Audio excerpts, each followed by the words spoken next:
Hey, I'm here today on Skype with drummer Randy Black from power metal legend band Primal Fear. The band's album, to be released on January 21st here in North America, is called Delivering the Black, and it's on Frontiers Records. So Randy, thanks for taking the time today to talk about yourself, the band, and your new album. Yeah, thank you. Glad to be here, man. Yeah.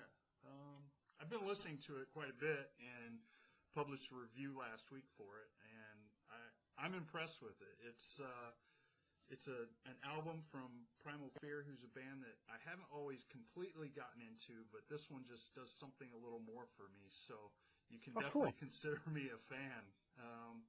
Great. I imagine the band feels pretty good about how it turned out.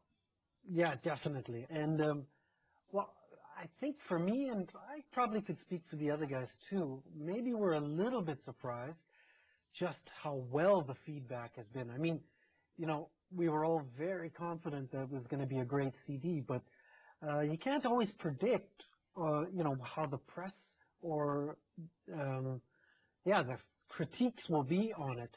Sure. And till now, it's been amazing. It's been really, really good. I don't know if it's been this good for any other CD, to be honest, that we've done. So that's great. I mean, it's very nice to hear that after, you know, I think every band loves every record they do, but we really had a strong feeling on this one. So cool.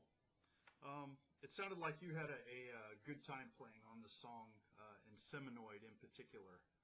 Was that your favorite track, or? Well, you know, no, it's not my favorite track, but it might have been. That's a good point. It might have been the favorite as far as drumming goes, because right, exactly. You know, a lot of people joke that it's Nuclear Flyer Part 2, and I have to admit it's fairly similar, but I never recorded the original Nuclear Flyer on the record. So, but I always enjoyed playing it, and just. I don't know. I had fun coming up with the parts for Inseminoid, and really liked the way it turned out. I wouldn't say it's my favorite track, but drumming-wise, I think it would probably be the most favorite track to play live. Sure. So what is your favorite track from Delivering? That's a tough one too. Delivering the Black is great. Yeah. What else? I have to admit that the ballad on it, Born with a Broken Heart, is, I think, probably one of the better ones that I think Primal Fear has done. Very, very strong. But maybe, Road to Asylum is very cool as well, because it's not a typical Primal Fear feel. Yeah. It's a triplet feel to it. So I really like that one as well. But yeah, there's like 4 or 5 that are all my faves on it. Yeah. You mentioned Road to Asylum. The chorus really grabbed me on that one. And One Night in December, I thought that was really the different song for Primal Fear on this. It was, I'm not going to call it progressive metal, but for Primal Fear, it seemed to be more of a progressive track. Yeah, I think that's a good assessment. That's also very strong too. You know, it's funny because I always get the demos and I start working on the songs, sometimes without, or actually a lot of times without any vocal lines.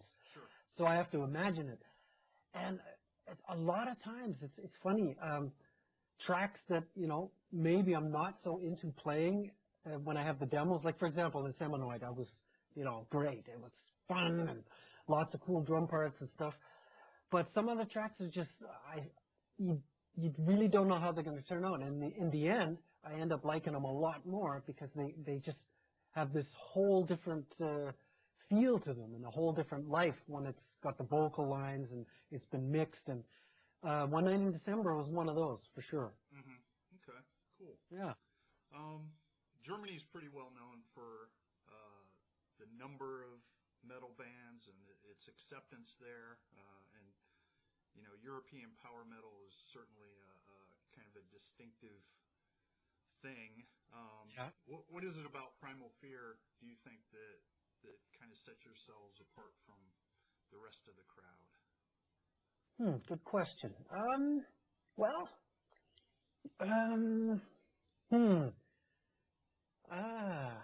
That's a tough one. Maybe I guess I have to say, I mean, it's obvious, Ralph's voice.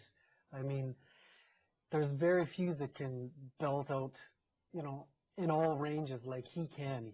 He's so strong in a lot of the ranges. So I think that for sure, it's when you slap on a Primal Fear record, it's like as soon as you hear his voice, if you don't know who the band, yeah, it's like, oh, okay, this has got to be Primal Fear. So I would definitely say that, and maybe just I don't know, we're uh, kind of known as there's this kind of tempo that we do. Mm-hmm. It's not really, really fast and it's not slow, but this chugging along tempo that I think Primal Fear is known for.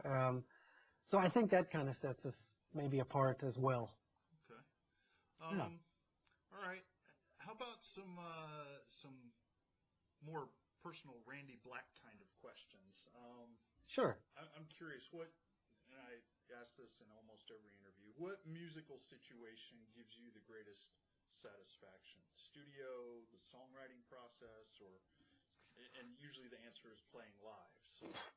Well, yeah, but yeah, live is always great, but the studio is just this magical place where it's all the practice you've done, all the live playing, I think as well, you've done, and all comes together as when you're laying down the tracks. It's like you hear how you are, first of all, as a musician. I find it's always very eye-opening because there's no room for error, really. And it's kind of like being under the microscope. And for me, it's very satisfying to know, because usually the end result, knock on wood, has been great. Mm-hmm. And for me, that's satisfying because of all those hours and weeks and months and years of practice in my studio and touring, because touring, I'm always trying to do the best show I can as well, and you're always learning and improving. So that is also a very satisfying thing, to be in the studio and hearing it all come together, and then finally hearing the mix. That's like great. And on the other side, live, there's those magic moments where some concerts are just like indescribable feeling, where it's like, wow. So for me, it's both. Okay. Definitely both. Annihilator was your kind of break into metal, and For sure it was. Yeah. Fresh the Demon is one of my favorite albums by Great. that group. Cool. Can you just talk for a minute or two about your time with Jeff Waters and? Yeah, sure. That, just for anyone who doesn't know, it all started. It was kind of embarrassing to say now, because I got a call from the manager when Mike Mangini quit on the Set the World on Fire tour, and he said, "Hey, guys in Annihilator think you'd be good for the gig." And I said, "What? Who's Annihilator?" Sorry. And he explained Alice in Hell and stuff, and he said, "It doesn't matter. I'll send you a tape." So he sent me a tape, and I really liked the drumming on it, and I thought it was going to be a big challenge for me drumming-wise to do it. So I had an audition with Jeff, and I got the gig. Had to work on my feet quite a bit, and it was one of the hardest gigs I ever had, the first show I did with them, because I'm a hard hitter, and I really put a lot of energy into it, and that was like I crawled off the stage. I was so beat. But no, and then from there it was great. As far as the first tour I did, I think I don't know, was it? Yeah, in Europe, and I'd never toured outside of North America, mostly in Canada before that. So that was great to see other parts of the world. And like I told you earlier, the whole reason I'm in Germany, on the first Annihilator tour, I met the girl that I'm still with today. Or did I mention that to you earlier? Yes. Yeah.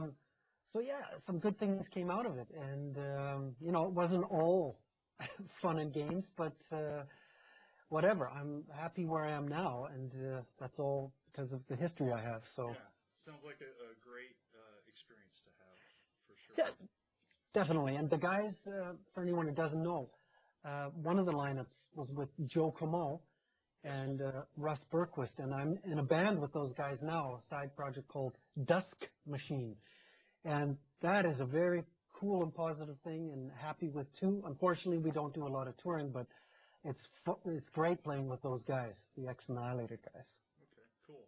I think I saw that mentioned somewhere, but I haven't. Check it out. You might like it. Yeah, absolutely. You also do some teaching, I believe. Could you discuss your black book and oh yeah, cool. What's going on with that?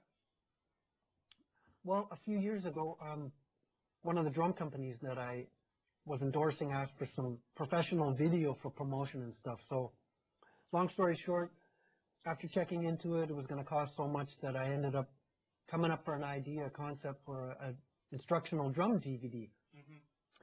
And it was called an Introduction to Creative Metal Drumming. So I go from the basics and go to mid to advanced throughout the DVD. But it's a double DVD released on Hudson Music, and there's a few places you can get it in the U.S. And probably I'm going to be selling it on tour when we're there in April and May for anyone who's interested at the merch. But yeah, it's done well. And as far as teaching, I teach privately here in Berlin. Mm-hmm. I don't advertise, but just through word of mouth, I do students there. And I'm also teaching at a school, local school called Drum Trainer Berlin. Hmm. So between those two, it keeps me busy between touring. But for the next 6 months, I'm not going to be doing much teaching at all. It's going to be tour. Sure. So another kind of standard question for me. You make your living from music, period? Or do you work outside? Okay. Yeah, and it's not easy, you know. Yeah. You've probably heard it from other people before, and people listening have heard it on the internet that, you know, CD sales are down, and yeah, I don't know what we're going to do to change that, but it has changed lives for musicians, and it's harder to make a living. So we gotta, you know, for me that means teaching and doing other things, and just not having a lot of expenses, you know.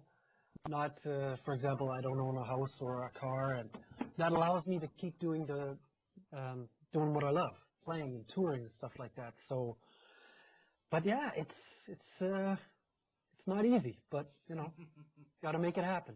Yeah, absolutely. So you mentioned you met your wife or no, your partner? Yeah. In, Significant other. Yes, in Germany. How does she feel about you being in a heavy metal band and maybe your other family members? You know, I'm lucky. I've always had huge support that way. You know, my brothers, I don't know how, thinking about it now, how they put up with me practicing all those hours in the basement. Yeah, I would have gone nuts, you know. No, my girl, she's totally supportive of it, 100%. So that's great. I couldn't ask for a better situation that way. Sure, that's good. Maybe a little off-the-wall question. Sure. What kind of interests or hobbies do you have outside of music? Good question. I'm a big ice hockey fan. Very well. Of course, I should have known that. Well, no, and I played all my life too, and I still play. I just love it. There's nothing, not a better feeling than stepping on a fresh sheet of ice, and especially now, just playing with buddies, you know, beer leagues, just for fun. So that, and I follow the NHL mostly just on the internet. Sure. I watch the highlights and stuff. Because the games start at like 3 in the morning. If I'm lucky, an afternoon game over there starts here at like maybe 8 or 9. Right. So, but it's difficult. So no, I follow it on the internet, and I'm really looking forward to the Sochi games because all the pros will be playing for the Olympics that starts next month. Mm-hmm. So that, other things, I'm into actually video. I do editing of videos, and I'm slowly trying to become more professional, and maybe, just maybe, I'm going to be, well, definitely I'm going to be filming a lot of the Primal Fear tour here and in North America, and hopefully put together 1 or 2 videos for the band. So that's another thing I like to do, and just basically trying to keep fit. I like to go to the gym at least 3-4 times a week, jogging, skipping, rowing, doing light weights and stuff, just keeping myself in shape for drumming and just trying to keep healthy. Yeah, that seems to be kind of standard for a lot of bands now these days, just because of the grind. And we're not all young guys anymore, us in Primal Fear. So, no, really, we got to, especially with all that touring, you got to be in some kind of shape, and you got to look after yourself, or you're going to be collapsing after the first few weeks on tour. So, gotta stay fit. Okay. Yeah. Yeah, you've talked about touring a few times, and you mentioned you're going on tour March, April. At least I think that's your North America tour. Yeah, no. I plan on catching you guys in Chicago, in Joliet. Yeah, that's May 6th, I think. How's the band like touring North America? I know you guys have played Prog Power before. Yeah, we played Prog Power. Some other tours, but yeah, we did a long headlining tour 3 years ago, and we did a month all through the U.S. and Canada. And no, the band loves it, and we, to be honest, would be over there a lot more. But as I was mentioning earlier, it's so difficult because of just the finances. Sure. For me, it's no problem to come over and tour the U.S. and Canada. I just need a sheet. I don't have to pay anything. But all the other guys, you have to go to the embassy and pay these visas and stuff, and then there's the flights, and it's just very difficult financially for us to come over. So, but it's important for us. So we try to do it at least every 3 years. So, for example, this next tour, everyone's really looking forward to it. Can't wait to get over there. It's long overdue, but it should be good. We've got about a month over there, so really looking forward to that. Yeah. So are we. Yeah, cool. All right. Last question. Yeah. And it's a We Love Metal standard question.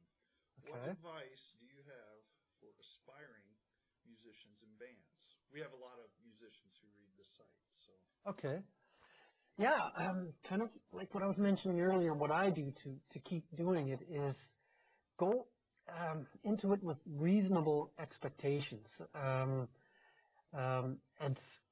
if you want to dedicate it, your life or whatever, and want to make it or do music for a living, you've got to set up your life so that you can not expect to make a ton of money. I know that sounds negative, but no, really, go in it for the love and do it for the passion, and hopefully that's going to be enough to get the ball rolling, and then you'll start making a living from it. But don't expect to make millions from sales and stuff like that. Just do it, and hopefully your band will get popular enough to make a living touring and doing shows and maybe selling records, hopefully. And practice. Put a lot of time and effort into practicing. Nothing comes easy. From what I've read, it takes about 10,000 hours to become an expert in something. So. Well, yeah. I mean, I'm still working at it. After 30 years of professional playing, I'm still spending hours in the practice room. So, well, yeah. You got to do what you love. And we thank you for it. So, yeah, thank you too. Thanks, Randy, for joining me today on Skype. You're welcome. Definitely looking forward to the tour. Any last word for the metal fans out there? Just that Primal Fear is chomping at the bit to play the U.S. and Canada, and we're really looking forward to it. Hope to see a lot of you out at the shows. And yeah, I hope you enjoyed Delivering the Black. All right. Thank you. All right, Bill.